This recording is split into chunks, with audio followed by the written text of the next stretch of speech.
ह्या रस्त्याच्या कडेला एक मोठासा गड्डा होता, तो दिसत नव्हता. आजूबाजूला झाडं झुडपं होते. तर कितीतरी लोकांचे इथं ॲक्सिडेंट झाले, लोकांची डेथ झाली, लोकांचे तंगडे तुटले. तर दादा आमच्या टीम आली तिथे आणि तिथे आमच्या टीमनी सगळे साफसफाई केली, झाडं-झुडं तोडून ताळ करून मोकळे केले आणि बघू शकता किती मोठा तिथे गड्डा आहे आणि त्या गड्ड्यामध्ये किती लोकांचे जीव गेले, लोकांचे ॲक्सिडेंट झाले. तर आमच्या टीमनी ही पूर्ण साफसफाई केली आणि आजूबाजूचे लोक म्हणायचे आम्हाला, की तुम्ही हे फ्रीमध्ये करता की सरकारचे लोक आहात तुम्ही काम करणारे? आम्ही म्हटलं आम्ही सरकारचे लोक नाही, आम्ही हे फ्रीमध्ये काम करतो.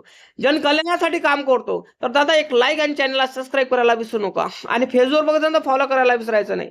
तर मग काय आम्ही काम करणं चालू केलं. किती मोठी गड्डा होता तिथे आणि तो गड्डा बुजवला आणि मग काय इटीची जोडी चालू केली. तर लोक आजूबाजूने बघत होते, कुतूहलाने बघत होते. मग आम्ही तिथं मटेरियल टाकलं आणि मटेरियल टाकल्यावर दादा पुरा जो गड्डा जसा पहिले होता आता दिसत आहे का? नाही ना? तर बघा दादा, फक्त आम्हाला तुमचा सपोर्ट पाहिजे. फक्त तुमचा आशीर्वाद द्या आणि मग दुसरं काहीच तो आणि लाईक आणि चॅनलला सबस्क्राईब करा आणि नवीन असाल तर फॉलो करायला विसरायचं नाही. दादा बघा लोक किती कुतूहलाने बघत आहे. लोक तिथं गोळा झाले आणि आमचं कार्य बघत होते आणि आम्हाला चहा पण पाजला त्यांनी आणि म्हणत होते असेच कामं करत राहा. आम्ही तुमच्या पेजला फॉलो करतो आणि युट्यूबला तुमच्या चॅनलला सबस्क्राईब करतो. दादा धन्यवाद. तुमचे पण धन्यवाद तुम्ही आमचा व्हिडिओ बघितल्याबद्दल. जय जवान जय किसान.